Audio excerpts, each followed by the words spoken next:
Hey guys, Harrison I'm back once again with a brand new video for you, and welcome back to Dre TV. And this isn't F1 2014. Yeah, remember this? It's MotoGP 2014 instead. Yeah, I can't believe I'm actually playing this game again.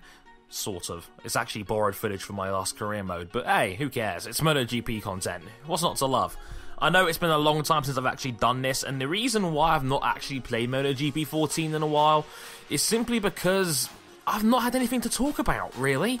Everything I've kind of wanted to talk about with MotoGP, I've kind of already said in previous videos, and like the off-season's been very, very quiet because a lot of like rider deals and things like that already get wrapped up like way before that. So like, it gets done in season. It's not like in Formula 1 where a lot of stuff happens between this season and the new season starting and there's stuff to talk about.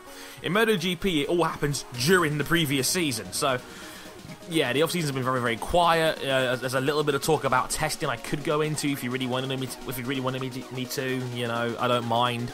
But there's not been a lot to talk about until the last couple of days, where essentially we found out that the British Grand Prix has moved in the MotoGP calendar for next season, and I'll explain all about that in a bit for those who didn't know what the deal is. Okay, I didn't really talk about this very much during the actual series itself, but the original plan was for the British Grand Prix to take place in 2016 in the brand new Circuit of Wales facility. It was going to be a brand new, apparently £500 million project, supported by the Welsh Government and by Dorna, to put together a enormous venue in Wales as a new British Grand Prix big bike facility. Not just in terms of biking, but in terms of other racing potential. They're going to build an enormous complex, shopping centre, apparently create 5,000 new jobs. There was a very, very ambitious and, you know, very big plan laid out for this track, basically in the middle of Wales, just outside of Cardiff, apparently, I think it was. And basically the whole thing was meant to be this great big enormous build project, and you know, meant to be a brand new headlining track for the F1 calendar. MotoGP, my bad. But basically that was the plan. There was a lot of skepticism about this originally. It was actually one of the very early episodes of Bike Live we ended up talking about this, and I specifically remember being in a situation where a lot of people were critical about this, saying, well, how can Dorna give a Grand Prix event to a track that hasn't even been built yet? And, you know, it ended up being very sound logic. The original plan was to create the track by the 2015 season, and, you know, the track, they already admitted it was not going to be ready for 2015. And so, as a result, Wales, who then had the rights to host the Grand Prix there, decided to be able to loan the Grand Prix venue, or loan the event itself to Donington Park. So this was because Silverstone's current deal to be on the MotoGP calendar expired at the end of the 2014 season. So the last round we saw at Silverstone in 2014 was going to be the last round we saw for Silverstone because its current deal had run out with Dorna. So Donington Park was meant to basically get the British Grand Prix for 2015 on the provision that the Circuit of Wales would give Donington the money to be able to upgrade and renovate the track to make it 2015 MotoGP Grand Prix level standard.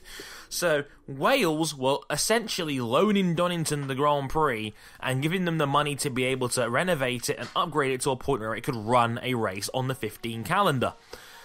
Turns out that the whole thing collapsed, and as a result, Silverstone has gotten its Grand Prix back. So Silverstone is going to have apparently 2 more years of the British Grand Prix, 2015 and 16, with Wales taking over in 2017.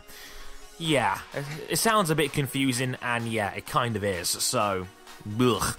But, as a result, we've now had to discuss all this. I've got to give a huge shout out and credit to Matthew Burt. You may know him on Twitter as Bertie MotoGP.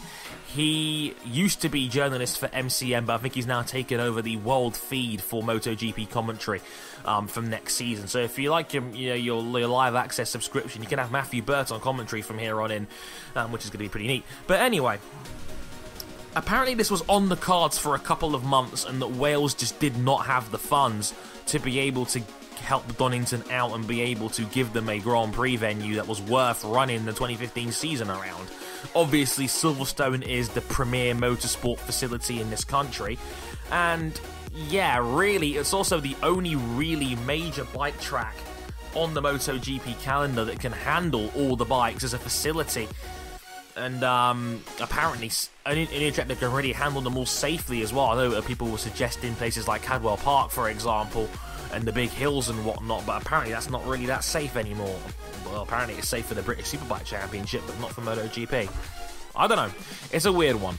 But yeah, so Wales were not able to help Donington out, and the camps have come up with conflicting stories. The Donington camp said essentially Wales didn't give them the money to be able to renovate the track, so their deal was basically terminated as a result of that because Wales couldn't help them out. Whereas Wales say it wasn't anything to do with the money, and they were expressing deep regret that their deal with Donington had come to an end. So essentially, someone's been telling porcupines. It's just a matter of who. And I'm not sure anyone's straight up lying, but there's definitely two different stories coming out of either party at this point in time. Overall, the people that lose out really are the fans, because Donington was selling their tickets for the MotoGP round months ago, and I'm pretty sure they were all sold out. So as a result, Donington's had to go out and refund all its fans of its tickets and basically give their money back, which is going to be happening over the next couple of weeks apparently, and there's going to be a process in place so that Donington can refund everybody, which, you know, obviously they have to do that because they've no longer got a Grand Prix, which is just a nasty bit of news, because Donington, I'm not the biggest fan of Donington Park as a racetrack, but I know it's synonymous with British bike fans. It's kind of like the mecca for British bike fans in terms of a track. I know a lot of people love the nostalgia factor of Donington, and, you know, they want to see it back on the calendar. I totally understand that, and I get that. I really do. Me, not so much. I've always been more of a Silverstone man myself, because I think Silverstone is a great, big, fast track. And it's the only track I think Marc Marquez actually gets scared of. He said it himself in an interview. It's the only track that Marquez says he fears, which is Silverstone, which is quite terrifying when you put it like that. That Marc Marquez experiences fear. But yeah, like Silverstone produces like great racing. It really has. It's a great big track, and I'd argue that the race weekend they had there last season was absolutely fantastic, and, you know, it definitely caused some divide amongst fans as, like, you know, what's better as a facility, Donington or Silverstone, to have a Grand Prix around. It certainly got that debate talking. So overall, not an ideal situation. Fans are going to have to, you know, rebook to go to Silverstone if they can afford to, or if they can manage to go to Silverstone. That's going to have to be something they're going to have to discuss, obviously, and plan and sort out, basically. So, yeah, not ideal for anybody concerned, really, you know. But Silverstone's back on the calendar, and Silverstone very, very quickly got a deal done to host the British Grand Prix again. Apparently, it took them like 2 days. It took them 2 days from the Donington collapse to Silverstone being the official venue for the Grand Prix again. The only downside to that is that it's also had a knock-on effect elsewhere, because that August 30th weekend, Formula Renault 3.5 was going to have their British Grand Prix down there. So Formula Renault's had to rearrange their race day now, as a result of MotoGP taking the August 30th slot back where it was last year for the British Grand Prix. And on top of that, it means that Formula Renault 3.5 is now having to go head-to-head with the British Touring Car Championship, both taking place on the same weekend, which is, again, not a bad... It's not a good deal for anybody else involved, because now you're forcing fans to choose, because you have to choose either go Formula Renault 3.5 or you got to watch the British Touring Car Championship. Not good for anybody. It's a lose-lose for pretty much everybody involved. So yeah, that pretty much sums up the ins and outs of the really tricky, you know, British Grand Prix situation for MotoGP. And like I said, I'm okay with Silverstone, so I'll kind of like shrug my shoulders at the whole deal, because I prefer it to Donington, always have. I don't know which one you guys prefer. Leave a comment in the description if you feel like it. I'd love to hear you guys' thoughts on that one. But yeah, it's kind of embarrassing for Wales, and embarrassing for Dorna, because Dorna have clearly put their money and faith in Wales to sort this out, and all of a sudden the first part of the deal has collapsed, and all of a sudden it's looking like Wales is going to be a doubt for the future. But have you guys seen the Wales facility yet? Are you guys high on Wales or not? And what do you think of the situation? Do you think it should be Donington or Silverstone to host the British Grand Prix from here on in? I'd love to hear you guys' thoughts as always. Hope you guys enjoyed the video, and hopefully there'll be a lot more MotoGP content coming soon on the channel. Until then, I've been Harrison101. Thank you very much for watching, and I'll catch you guys next time. Sayonara.